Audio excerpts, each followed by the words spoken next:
S Junior. All right, we are good to go. Hey, everybody, it's Dale Jr. for the Dale Jr. Download. This is the Ask Junior part of the show. Thanks for tuning in. We've had a great conversation already, and our guest, Todd Parrott, is coming in here in a bit. He's not been on the show just yet, but I'm excited about that. Todd Parrott, crew chief for Dale Jarrett during Dale's championship season. He has a pretty amazing career, and he's gonna bring some pretty awesome stories to the show. So that should be a lot of fun. I'm looking forward to that. But we got some questions from Leah. So Leah, let's get started. Yeah, we got a lot of questions. You had some fun on Friday taking the Nova out, so tell us a little bit about that. Yeah, the Nova's been ready for a while.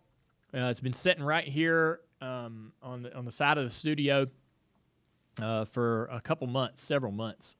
And my plan, I've been in touch with Kerry Tharp at Darlington Motor Speedway for over about a year probably, about taking the car and leading the field during the pace laps in the Xfinity race. This is a Busch car, which is the Xfinity Series now. It should probably lead that field if it's ever going to do anything like that. So I told him when the car was ready, I'd bring it up there. I'm going to take it up there on a gooseneck trailer, pull into the track, unload it, put it up there in front of the field, do the pace laps, pull it back into the pits and up on the trailer and probably take it home. So that's going to be the deal as far as I know right now. And we needed to make sure that the car was set up, meaning that the rear end housing was in it straight and it has the right caster and camber and the toe settings and everything. So just that it drives in the right direction and looks good doing it. So we put it on the surface plate over here and got to work on it last Friday. And it was really surprising to me, actually, how quickly it was to set up. So the rear end doesn't have any adjustments in the trailing arms. They bolt right in. There's no, shimming them one way or the other, which is what a lot of cars have today. So the bolt, that's fixed. You just bolt that right in. So the rear end housing's either too far to the left or too far to the right, and you just adjust the track bar to get the rear end housing straight. We squared up the rear end housing in the back of the car. We set the track bar at 9 3/4 on both sides just to leave it even and flat. And then we went to the front, and the caster and the camber, we had to make like 2 little shim changes to get that right. We set the toe and measured the the tread width of the car. You want it a little bit longer on the left side because you want the left front tire to get to the corner first.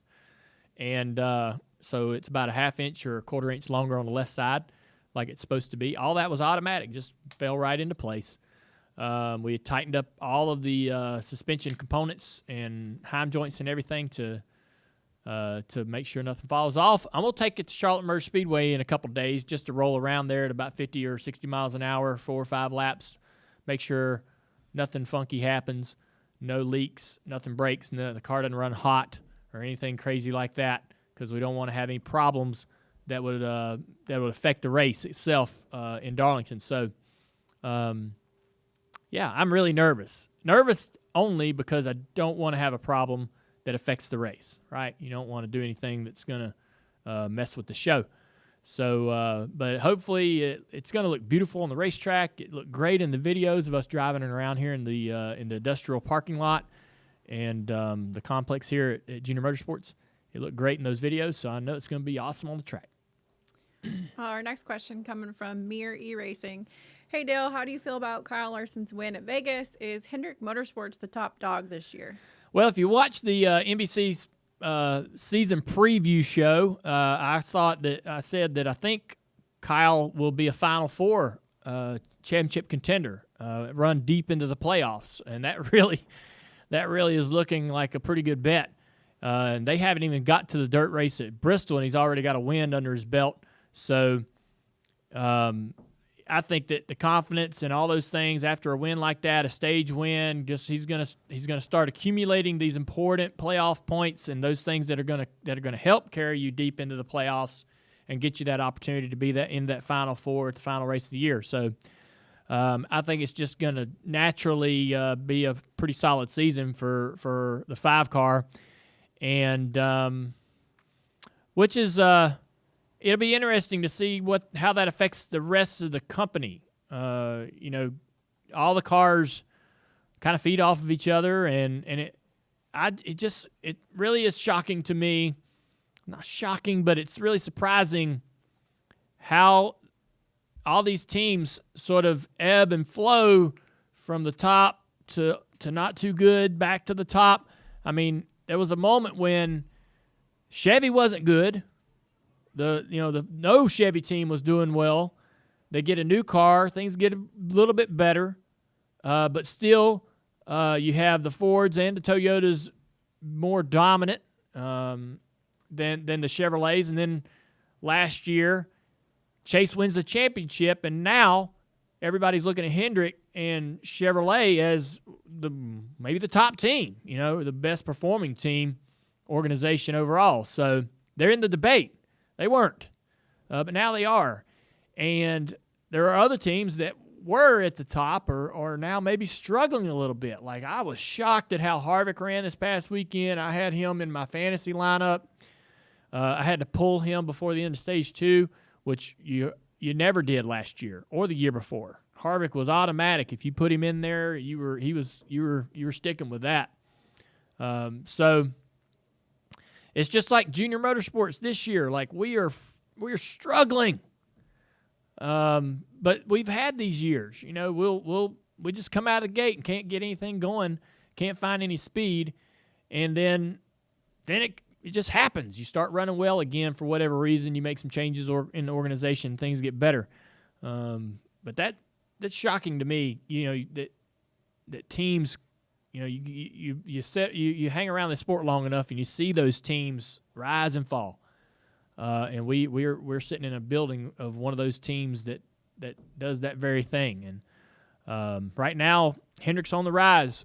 I don't think we've even seen the best of them yet. Our next question coming from Jessna Woods. We all know that you love racing history, but is there an era or subject in history that you enjoy? Just come again?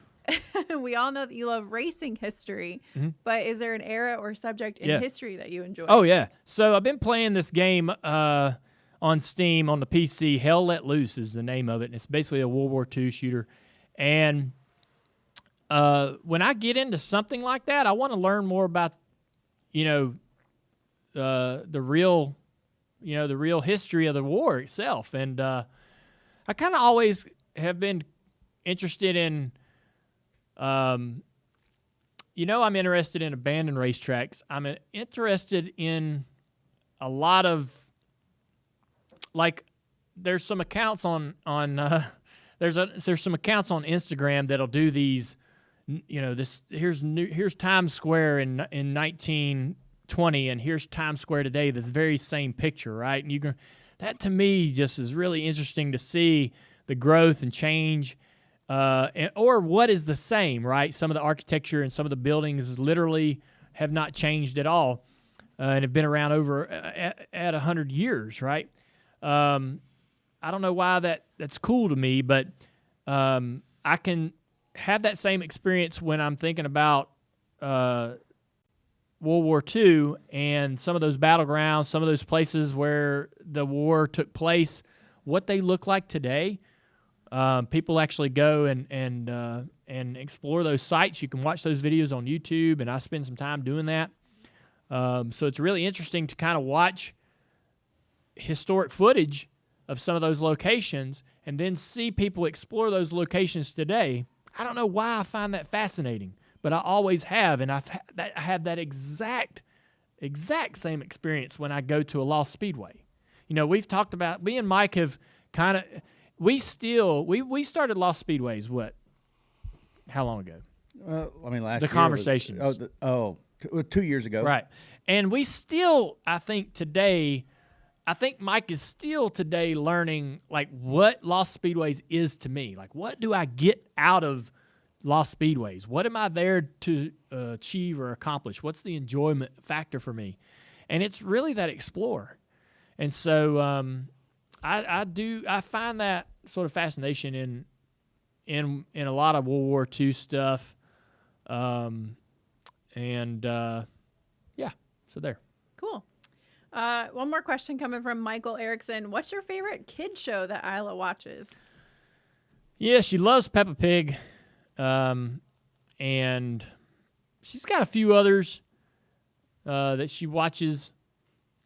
She loves Frozen and Elsa and Anna, and she wants one of us to be Anna. She wants to be Elsa, so she gets the dolls, or she's either wearing the dress and she's physically Elsa, but she's like, you're Anna, and you're going to be Anna right now. And I'm going to talk to you, and you talk back, you're Anna, right? And if you don't fall in line, right, and if you step out of line and say, but Isla, she goes, I'm not Isla, I'm Elsa. And you'll call me Elsa. So it's weird. I feel weird, when I sit down and we play.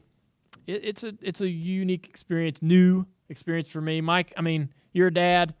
When the first time your daughter handed you a doll and said, "Let's play." Yeah, that's a change. It's adjustment. Or the time they want to paint your toenails and fingernails. Has that happened to you yet? That part I'm not too worried about. Really? As much, yeah, because I'm not worried. I'm worried wouldn't be the right word, but I guess worried ain't the right word. But that part, I'm not. I don't know if I want to dress up entirely, But if she wants to mark on my face or paint my nails a fun color, I could get into that because I can go wipe that off. I had a blast playing with Isla in our office the other day. I think we went in a solid hour. Yeah, and I'm telling you, man. I'm not saying this just because you're sitting here, but like you, TJ. I learned so much watching y'all sort of dad. Oh, really? Oh, yeah. Because, I mean, I have no playbook. Oh, okay. Yeah. You know what I mean? Yeah. And I got to watch you. I got to watch TJ and other people and go, I like that. I like that move. That's a good one. The old magic golf ball showing up in her ear. Yes. trick. Oh, Yeah, I found one. a lot of golf balls in Isla's ear. I bet. And she'd turn, find another one, find another. She says she got a lot of golf balls in her ear, so I just keep pulling them out. He's good at it. He's good at. I mean, I can't entertain her that way, or I'm not as creative mentally to entertain her in a moment. And he can just turn it on, and she's loving it. She sit there all day and talk to Mike. I was proud of that one because she was in a bad mood when she showed up, and we got that changed quick. We did. All right. Oh man, that's it. Yeah, All our right. guest is here. All right, Todd Parrott's here, guys. So we're gonna get to that interview. Thanks a lot for supporting our YouTube channel, supporting all our other social media handles, and supporting this podcast. We really appreciate you guys, especially y'all diehards that tune in for the Ask Junior. You're kind of the core group that we do this for. So thanks a lot, and have a great week.